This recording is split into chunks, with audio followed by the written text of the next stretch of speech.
Greetings, unsettled souls.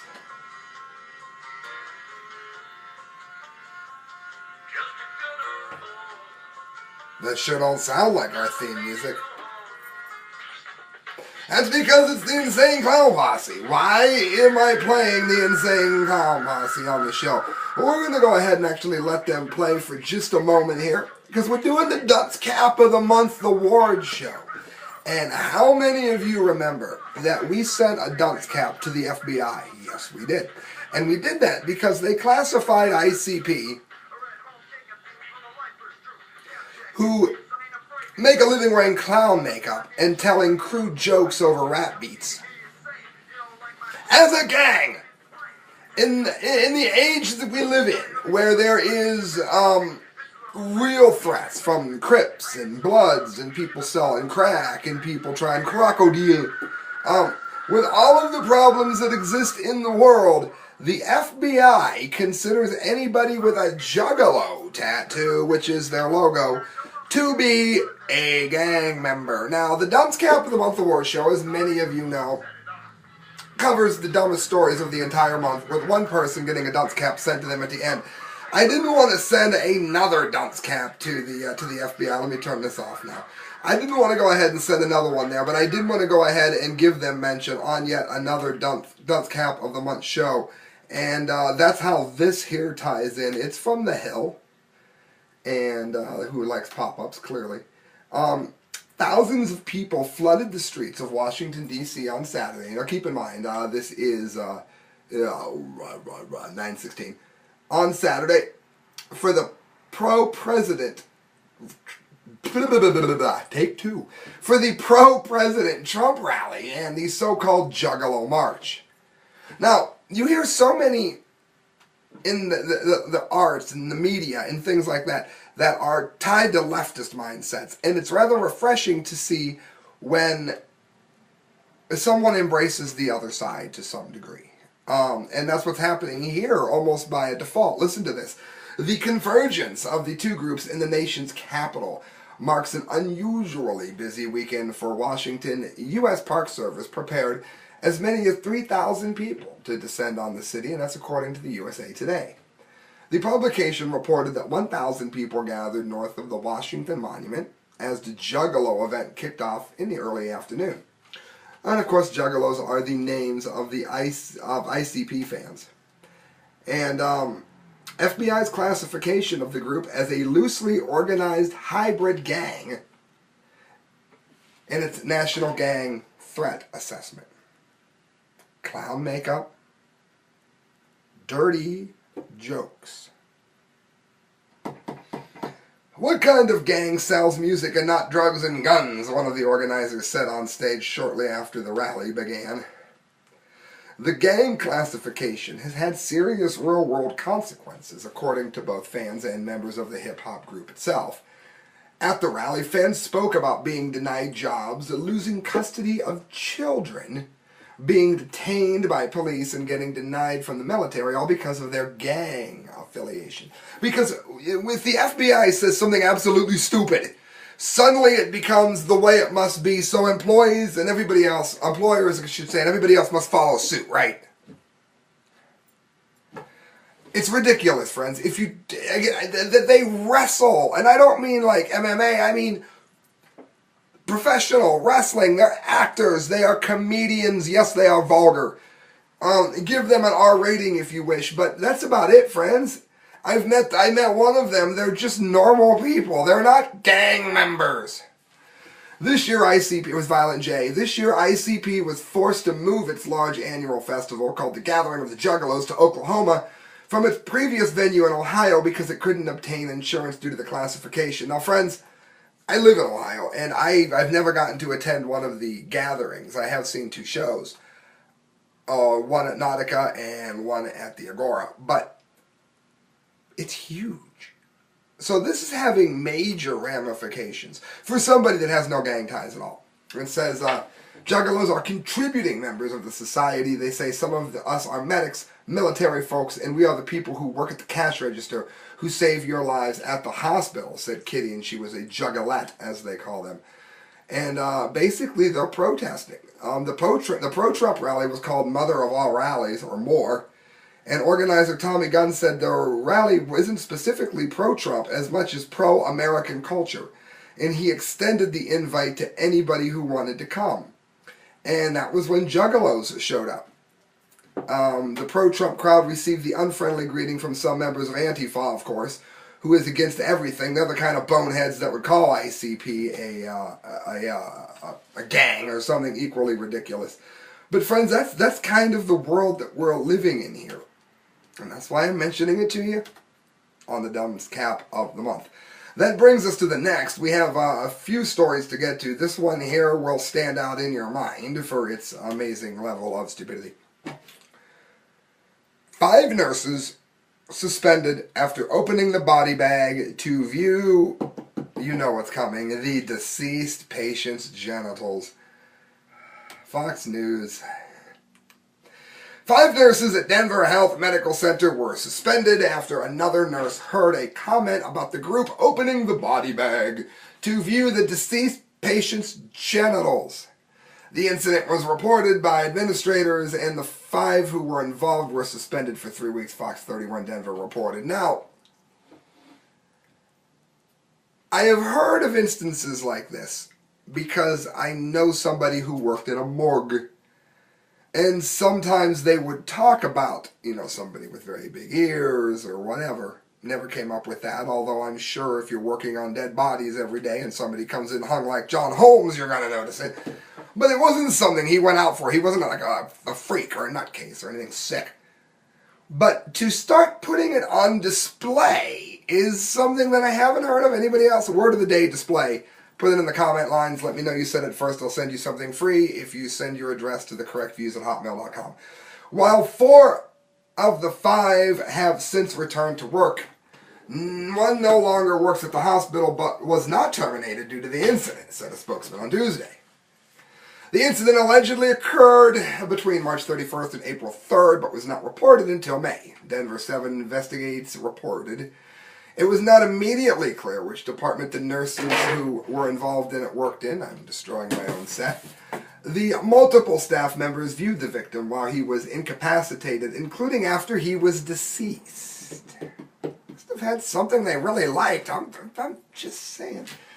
The Denver Post reported that the complaint, Risk Management in Denver Health, made it a mandatory report. The police said the decision was made to allow the hospital to handle the matter internally. Yeah, because they were looking at things externally, were they not? 3 to go, friends! Burglar caught pleasuring himself during a break-in. I love the New York Post, because you never really know what you're going to get from it. Police officers in Columbus, Ohio, were responding to reports after a possible break-in, and they came across a man masturbating in the house where he didn't live. Calvin Bishop Lynn, who gets a great mention here on the Dunce Cap of the Month Awards show, was arrested and charged with burglary and public indecency for his lewd behavior. So when he breaks into your house, he doesn't take money out of your underwear drawer, he puts it back with something in it. Ugh, yes, I went there. 2 to go, friends! The runner-up! Some twitchy. Shared on Prison Planet.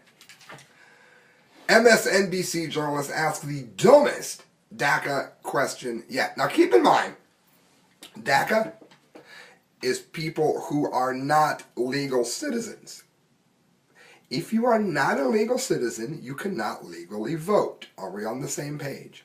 Nope, snowflakes, it doesn't matter if you like it. You just understand it's the law, right? Okay, good.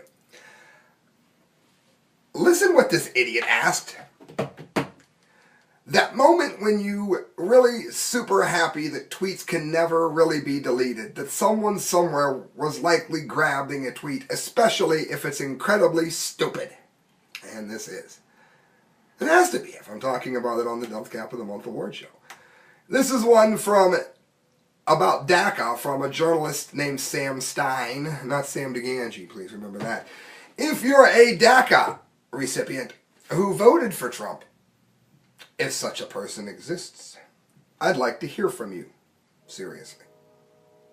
Well, I imagine so would the Voting Fraud Commission. Some guy named Will at Oil Guns America said, sweet Jesus, he really thought they could vote. Listen to this. Did he really think DACA recipients could vote? We know that he was going for some story about a young person who uses DACA and now feels betrayed by the man they voted for. That they believed in the story of the American dream because of Trump, and now he's turned his back on them. Poor Sam. They do. It's why DACA exists. I get your point, but that's the reality of the thing. Leftists know voter fraud exists, and they count on it. Literally said that everybody who voted illegally for Trump should be really upset because he is making the illegals go home. Let that process, let it stew in your mind as we go to what you're waiting for. The Dunce Cap of the Month Award winner. There's the song. You only get to hear it once a month. I want to ask you before I close out with the winner, so don't go anywhere. Do you think I'm worth anything? Am I worth anything at all? Did I make you laugh? When I give you serious news, do I show you things that you wouldn't have otherwise known? Do you like the characters that I've been doing during Halloween? There's been a few of them. Or do me a favor, make sure you let me know that you think I'm worth something by donating at the correct views at hotmail.com. Every penny that you give to me, I go put towards a better show. And I mean, I have a tripod balancing on a book here to hold the phone up with a broken candle holding it even. So, I mean, we're on like a budget of nickels here. Alright, friends, Dunce Cap of the Month Award Show. As you get ready to donate at the correct views at hotmail.com, this is from the Conservative Tribune. I hope you're ready. Irma victims, that's the hurricane, tried to flip on solar panels, but they got hit with a sick law. Just listen to this. It's from Ben Marquise. In recent years, as technology becomes cheaper and more prevalent, an increasing number of people are installing these solar panels on their homes in an effort to produce their own renewable energy at a fraction of the cost of the local energy provider. Unfortunately for Florida residents, especially those who found themselves without power following Hurricane Irma, the law brought about by power company lobbying and big government control freaks prohibits Floridans equipped with solar panels from using them independently of their local energy provider. And this is from the Miami News Times. So get this real quick. You get solar panels so that you can be independent of the energy grid, and the energy grid makes it illegal for you to use it. Now, how many people do you think succumbed to whatever, hot, cold, whatever, miserable, possibly went to the hospital, possibly died because they weren't allowed to have this independent use of energy? Why? Yeah, how in seven hells did we end up in a situation where we have to ask the government how we're going to power our own damn house? Yeah, I'm scratching my head too. So call these people. I mean, this is why I let you know about these things. It's F.B.I. Electric Company. The article delved into the aftermath of the hurricane, particularly the efforts of the monopolistic Florida Power and Light Company, to restore electricity in wide swaths of the southern half of the state. While it certainly gave an appreciative nod to the hard-working crews on the ground, it took a rather dim view of the company as a whole and their corporate leadership.